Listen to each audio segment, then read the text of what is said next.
Hey guys, welcome back to my channel. Another edition of Fun with Cards. I got an exclusive review for you. It is for Sentinel of the Nameless City. When this creature enters the battlefield, reinforce this creature X times. X is the number of artifact cards you control, including their reinforcements. When this creature attacks, create 2 map tokens. So, I guess the idea there is that if you can continuously make this creature enter the battlefield, you can build it up pretty quickly. But there is a card in Standard that gives you tons of artifact cards on the board, and that is Gyome Master Chef. You see me talk about this guy a lot. He's one of my favorite creatures in Standard just because of all the little things that he can enable. It takes a little bit of work sometimes to get those food tokens down, but once they're down, you can do so much with them. There's a lot that interact with Gyome, including this card. So the name of the game is to create tons of tokens with Gyome so that when you drop Sentinel of the Nameless City, you get a giant stack of reinforced Sentinels. So the main way we're doing that in this deck is by using Eiganjo Uprising, creating X Samurai tokens. Those tokens gain haste and menace until end of turn. Then your opponent creates X -1 Samurai tokens. X is this card's stored mana. So that's going to be making 10 Eiganjo Samurais, therefore making 20 food tokens to put on the board. So we're going to be reinforcing our Sentinel at least 20 times. And then one fun thing you can do is use Blue Sun's Twilight to basically steal those Eiganjo Samurai back to your side. So it's another fun little synergy there. I don't know if you guys are familiar with this one, but Eiganjo Uprising and Blue Sun's Twilight is a fantastic pairing together. You just got to make sure that you have one charged and ready when you cast Eiganjo Uprising. So that way it's not as scary when you put a bunch of samurais on their board because you're going to steal them right back. So there are a lot of different ways you can go about it. Encroaching Mycosynth might not be necessary in this deck because you're already making a bunch of artifacts in it. And then we also got Ambiguity. The time bubbles that it creates with Mycosynth was my idea there, but definitely not necessary. I don't know if it really does a lot in this deck, to be honest. The rest of what we got going on is plenty strong enough. Lich Knight's Conquest. Destroy the top 4 cards of your library. Then return the first creature with the greatest mana value up to 14 from your graveyard to the battlefield under your control. Reinforce that creature X times. X is the number of support and token cards you control, including their reinforcements. Then destroy all support and token cards you control. So either one of these cards, Gyome, Sentinel, should bring it back to the battlefield.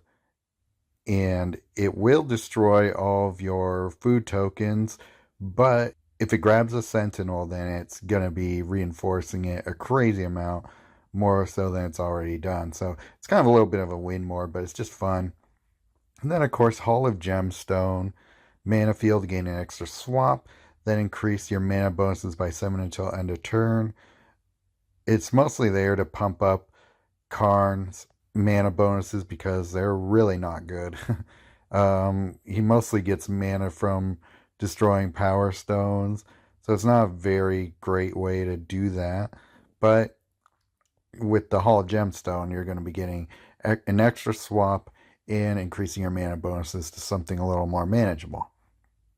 And then Thunderous Debut, along with Threats Undetected, are there to get both of our creatures on the board because it's kind of a 3-part combo. So the easier you can get your creatures on the board, the quicker you're going to be able to get our combo going. So I think that explains everything I need to tell you about before we see this deck in action. So yeah, let's have at it. Okay, so we got Ambiguity, Eiganjo Uprising, and Blue Sun's Twilight. That's a decent start, but we want our creatures as soon as we can.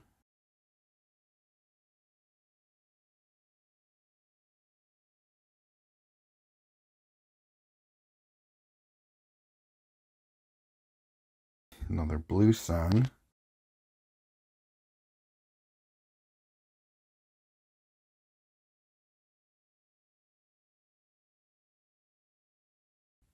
That's a lot of them. Let's see.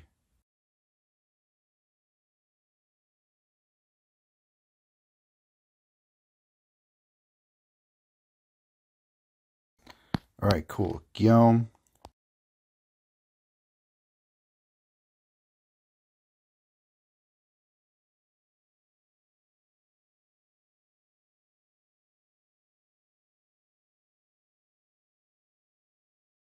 Okay. Perfect. Get a Thunderous debut down, and then I think we should be good to go.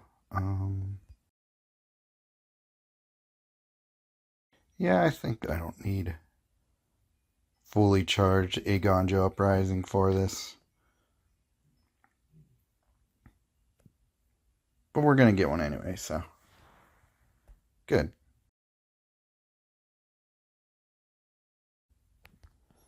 Steal that.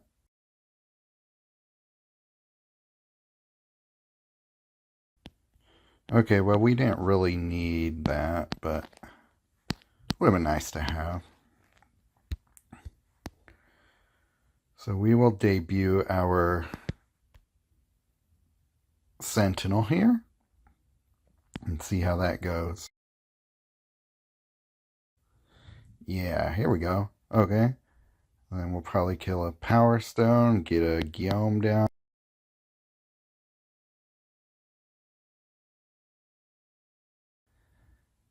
Then if things keep going well, that's it for them. All right.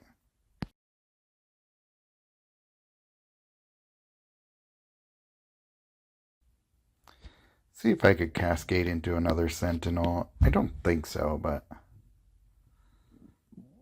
we'll see what we can do here. Not seeing anything really. Here maybe? Either way, that's game. So it would be cool to get a Lick Knight's Conquest down, but that's fine. That pretty much shows you pretty easy way to win really quickly with Sentinel. I mean, there are plenty of things you can do. You can use the Tyvar Vanguard to give it haste if you want. The Eiganjo and the Sentinel together. Another fun one is putting Sovereign, the Mythic Cat, into his deck to basically take the power of the Sentinel and put it into a hasted Eiganjo. But yeah, there's a lot of different ways of going about it, but pretty cool synergy there with Gyome and Sentinel. And yeah, I look forward to seeing what you guys do with them, but I think it's a pretty fun card. Maybe you like him enough to pick him up, but yeah, have fun. Alright guys, so that was my review of Sentinel of the Nameless City. I think you can have a lot of fun with them. And yeah, thank you again, Webcore, for sending me him. And I look forward to sharing with you some of the other exclusive cards that they've given me. So, see you next time.